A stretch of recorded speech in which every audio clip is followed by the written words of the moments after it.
The roots of the American Revolution lie deep in the evolving identity of the American colonies and their growing dissatisfaction with British rule. By the mid-18th century, the American colonies had begun to develop a unique culture, economy, and sense of independence, distinct from the British mainland. They were still loyal to the crown, but the seeds of discontent had already been sown through years of political neglect, economic regulation, and social divergence. This discontent intensified as the British government began to exert more control and demand more revenue from the colonies. One of the earliest sources of tension was the long-standing practice of salutary neglect. For many years, Britain had allowed its American colonies considerable autonomy in their affairs, both economic and political. This hands-off approach enabled colonial governments to take root and grow strong, managing local issues with limited interference. Colonists became accustomed to self-governance and began to see it as their right rather than a privilege granted by the crown. When this neglect ended abruptly after the French and Indian War, the shift felt like a betrayal to many colonists. The conclusion of the French and Indian War in 1763 marked a turning point in British colonial policy. The war had been expensive, and Britain found itself in deep debt. Seeking to recover financially, Parliament decided that the colonies who had benefited from the war's outcome should bear part of the cost. To enforce this idea, Britain began to impose new taxes and regulations. The Proclamation of 1763, issued by King George Roman III, was the first of many acts that alienated the colonists. It forbade settlement west of the Appalachian Mountains, an area many colonists had hoped to move into. Although designed to prevent conflicts with Native American tribes, it was viewed as a restriction on the colonists' freedom to expand and prosper. The Sugar Act of 1764 followed, aimed at curbing smuggling and collecting revenue by taxing sugar and molasses imported into the colonies. Unlike earlier trade regulations, this act was strictly enforced and directly affected colonial merchants and consumers. The colonists objected not only to the financial burden, but to the principle that Parliament could levy taxes without their consent. They argued that since they had no representatives in Parliament, such taxes were unjust, summed up in the popular phrase, "no taxation without representation."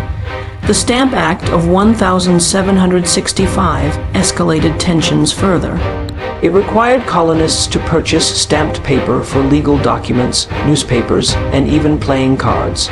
For the first time, a direct tax was levied on all colonists, not just on trade. The reaction was swift and fierce. Protests erupted throughout the colonies. Merchants organized boycotts, and political groups like the Sons of Liberty were formed to resist the imposition.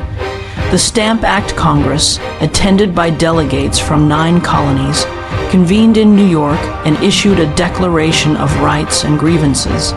The act was repealed in 1766 due to the pressure of boycotts and resistance, but Parliament simultaneously passed the Declaratory Act, asserting its right to legislate for the colonies in all cases whatsoever.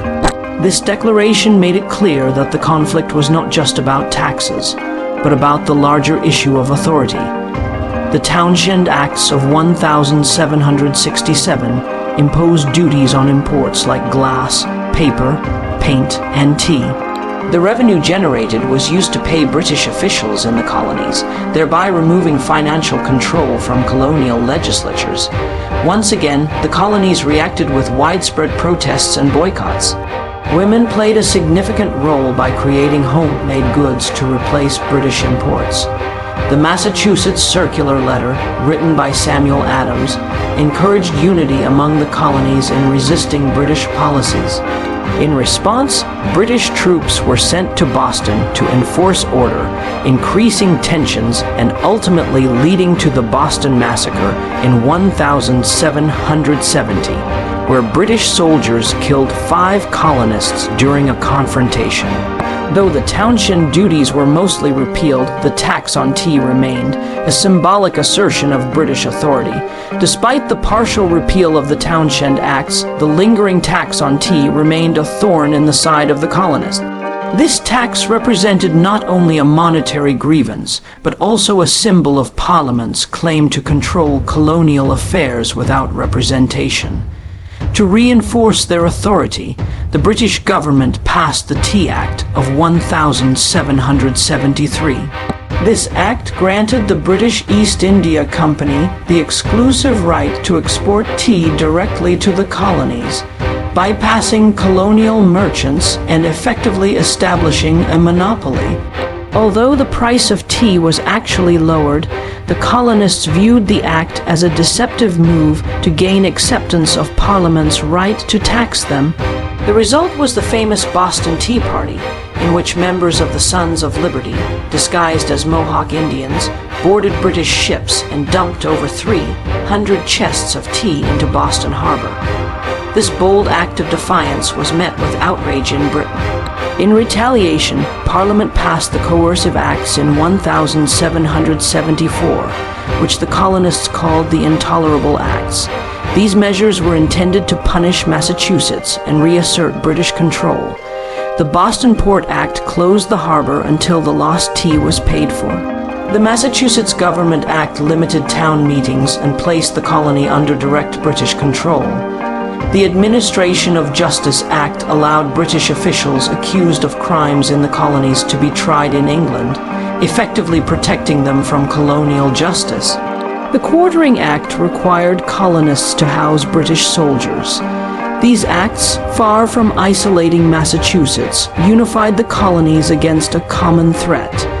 The sense that British oppression could target any colony at any time fostered a new level of intercolonial solidarity. Underlying these events were deeper philosophical and cultural shifts. Enlightenment ideals had taken root in the colonies, emphasizing reason, natural rights, and the social contract. Thinkers like John Locke argued that governments existed to protect life, liberty, and property, and that citizens had the right to overthrow a government that failed to do so. These ideas resonated deeply with colonists who felt that British rule had become arbitrary and unjust. Pamphlets such as Thomas Paine's Common Sense helped to articulate and spread these ideas, convincing many undecided colonists that independence was the only rational choice.